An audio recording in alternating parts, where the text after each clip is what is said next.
Hi all, ಇದು Sunday morning. Sunday ಅಂದರೆ lazy day, ಪ್ರತಿಯೊಬ್ಬರಿಗೂ ಅಷ್ಟೇ ಅಲ್ವಾ. ಸಂಡೇ ಅಂದರೆ ಸ್ವಲ್ಪ ಲೇಝಿಯಾಗೇ ಇರುತ್ತೆ. ಆರಾಮಾಗೆದ್ದು ಕೆಲಸಗಳನ್ನ ಮುಗಿಸ್ಕೊಂಡು ಇವತ್ತೊಂದು ರಂಗೋಲಿನ ನಿಮ್ಮ ಜೊತೆಗೆ ಶೇರ್ ಮಾಡ್ಕೋತಾ ಇದ್ದೀನಿ. ಯೂಶ್ವಲಿ ನಾನು ರಂಗೋಲಿ ಸಿಂಪಲ್ ಆಗಿರುವಂತಹ ರಂಗೋಲಿಗಳನ್ನೇ ನಿಮ್ಮ ಜೊತೆಗೆ ಶೇರ್ ಮಾಡ್ಕೋತಾ ಇರ್ತೀನಿ. ಯಾರಾದರೂ ಬಿಗಿನರ್ಸ್ ಟ್ರೈ ಮಾಡ್ತಾ ಇದ್ದರೆ ಖಂಡಿತ ನೀವು ಈ ರಂಗೋಲಿಗಳನ್ನ ಟ್ರೈ ಮಾಡ್ಬೋದು. ಹೆಣ್ಮಕ್ಳು ಅಂದಮೇಲೆ ಪ್ರತಿಯೊಂದು ಕಲೆನೂ ಕೂಡ ಗೊತ್ತಿರಬೇಕಾಗತ್ತೆ, ಕಲಿತು ಮರ್ತಿರಬೇಕು ಅಂತ ಹೇಳಿ ನಮ್ಮ ಅಜ್ಜಿ ಯಾವಾಗಲೂ ಕೂಡ ಹೇಳ್ತಾ ಇದ್ರು.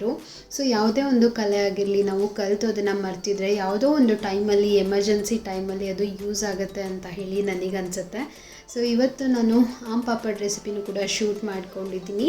ಸೊ ನನ್ನ ಲಾಂಗ್ ವಿಡಿಯೋದಲ್ಲಿ ನಾನು ಕಂಪ್ಲೀಟಾಗಿ ನಿಮ್ಮ ಜೊತೆಗೆ ಶೇರ್ ಮಾಡ್ತೀನಿ, ನೀವು ಅಲ್ಲಿ ಚೆಕ್ಔಟ್ ಮಾಡ್ಬೋದು.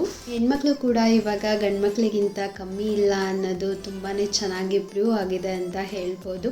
ಸೊ ಪ್ರತಿಯೊಂದರಲ್ಲೂ ಕೂಡ ನಮಗೆ ಇನ್ಫಾರ್ಮೇಷನ್ ಗೊತ್ತಿರಬೇಕು, ಪ್ರತಿಯೊಂದು ಕಲೆನೂ ಕೂಡ ನಾವು ಕಲ್ತಿರಬೇಕು ಅನ್ನೋದು ನನ್ನ ಒಪಿನಿಯನ್. ನಿಮಗೆಲ್ಲ ಏನು ಅನಿಸುತ್ತೆ ಅಂತ ಹೇಳಿ ಕಾಮೆಂಟ್ ಸೆಕ್ಷನ್ನಲ್ಲಿ ತಿಳಿಸಿ.